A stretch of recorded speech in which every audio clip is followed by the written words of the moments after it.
السلام عليكم ورحمة الله تعالى وبركاته. أعوذ بالله من الشيطان الرجيم. بسم الله الرحمن الرحيم. 5 நிமிட மதரசா குர்ஆன் ஹதீஸின் ஒளியில் ஒன்றாவது தலைப்பு இஸ்லாமிய வரலாறு. ஹஜ்ரத் ஹலிமா சாதியா ரலியல்லாஹு அன்ஹு அவர்களை பற்றி. ஹலிமா சாதியா ரலியல்லாஹு அன்ஹு அவர்கள் ரலியல்லாஹு அன்ஹா அப்துல்லாஹ் பின் ஹாரிஸ் என்பவரின் மகளும் ஹாரிஸ் இப்னு அப்துல் உஸ்ஸா என்பவரின் மனைவியுமாவார். இவர் நம்பகத்தன்மையும் நற்குணமும் கொண்ட நங்கையாவார்கள். அரபு நாட்டின் இலக்கியவாதிகளான பனு சஅத் என்னும் கோத்திரத்தை சார்ந்தவராவார்கள். இந்த நர்பாக்கியவாதின் அரபு நாட்டின் சம்பிரதாயப்படி நபிஸாஸ்ஸலாம் அவர்களுக்கு பாலூட்டி சீராட்டி வளர்த்தார்கள். அன்னலாரின் மீது அளவு கடந்த பாசம் கொண்டிருந்தார்கள். மழலையாக இருந்த அன்னலார் ஹலிமா ரலியல்லாஹு அன்ஹா அவர்களின் வீட்டிற்கு கொண்டு செல்ல வரப்பட்டதும் ஹலிமா அம்மையாரின் வறுமை நீங்கி செழிப்பு ஏற்படலானது. அனுதினமும் அபூர்வமான அருள் வளத்தை கண்டார்கள் ஹலிமா அவர்கள்.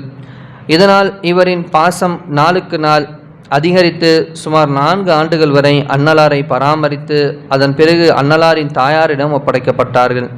சில காலங்களுக்கு பிறகு நபி ஸல்லல்லாஹு அலைஹி வஸல்லம் அவர்களுக்கு நபித்துவம் கிடைத்த செய்தி அறிந்ததும் ஹலீமாவும் அவர் கணவர் ஹாரிஸ் அவர்களும் மகள் சீமா அவர்களும் இஸ்லாத்தில் இணைந்தனர். அன்னலாரும் ஹலிமா ரலியல்லாஹு அவர்களின் மீது மரியாதை வைத்திருந்தார்கள். அம்மா என்று தான் அழைப்பார்கள். இவர் வந்ததும் அமர்வதற்காக அன்னலார் தமது போர்வையை விரிப்பார்கள், பணிவிடை செய்வார்கள். ஹிஜ்ரத் செய்து மதினா சென்ற ஹலிமா ரலியல்லாஹு அவர்கள் அங்கேயே வாழ்ந்து இறந்து ஜன்னத்துல் பக்கீலே நல்லடக்கம் செய்யப்பட்டார்கள். இன்னா லில்லாஹி வ இன்னா இலைஹி ராஜிஊன்.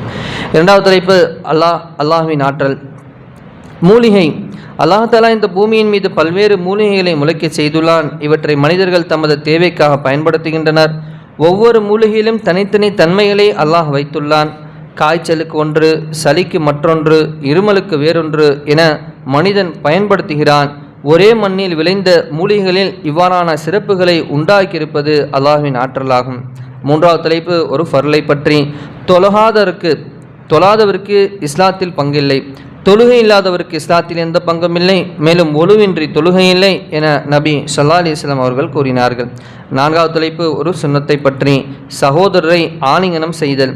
நபி ஸல்லல்லாஹு அலைஹி வஸல்லம் அவர்கள் என்னை ஆலிங்கனம் அதாவது ஆறத் தழுவி செய்தார்கள் என அபூ துர் கிஃபாரி ரலியல்லாஹு அவர்கள் தெரிவித்தார்கள். ஐந்தாவது தலைப்பு ஒரு முக்கிய அமலின் சிறப்பு. இருளில் பள்ளிவாசல் செல்லுதல். பள்ளிவாசலை நோக்கி இருளில் நடந்து செல்பவருக்கு மறுமையில் பூரண ஒளி உண்டன நன்மாராயம் கூறிடுங்கள் என நபி ஸல்லல்லாஹு அலைஹி வஸல்லம் அவர்கள் கூறினார்கள். பள்ளிவாசலை நோக்கி இருளில் நடந்து செல்பவருக்கு மறுமையில் பூரண ஒளி உண்டு என்ற நன்மாராயத்தை கூறிடுங்கள் நபி ஸல்லல்லாஹு அலைஹி வஸல்லம் அவர்கள் கூறியதாக புரைதா ரலியல்லாஹு அவர்கள் அறிவிக்கிறார்கள். சஹீஹ் அபூதாவுதில் பதிவு செய்யப்படுகிறது. ஆறாவது தலைப்பு ஒரு பாவத்தை பற்றி.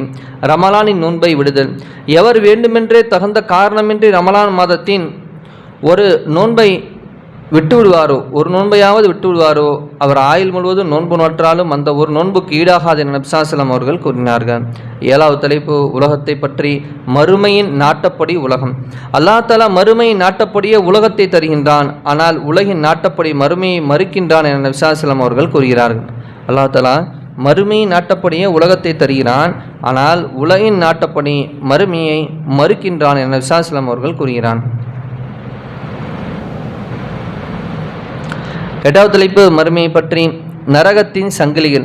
அல்லாஹ் கூறுகிறான், மறுமையில் மலக்குகளுக்கு உத்தரவிடப்படும், அவனை பிடியுங்கள், பிறகு அவனுக்கு அரிகண்டம் விலங்கு மாட்டுங்கள், பின் அவனை நரகத்தில் தள்ளுங்கள், பின்னர் 70 முழ நீளமுள்ள சங்கிலியால் அவனை கட்டுங்கள் என்று உத்தரவிடப்படும்.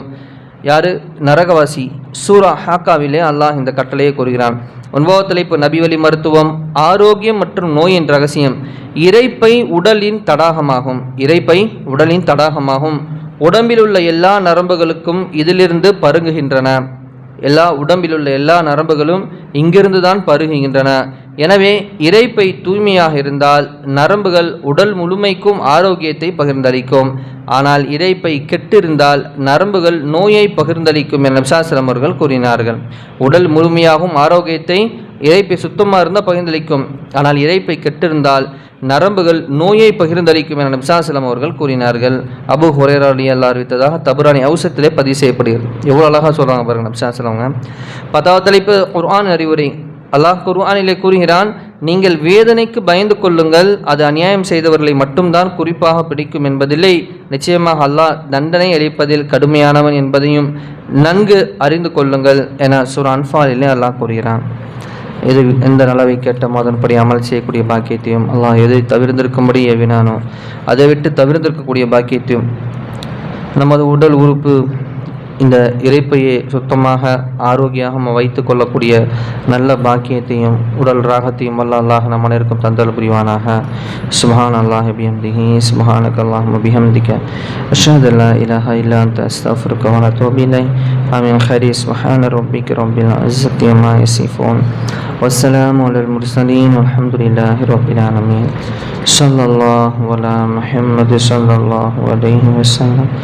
ஸல்லல்லாஹு அலா முஹம்மது ஸல்லல்லாஹு அலைஹி வஸல்லம்.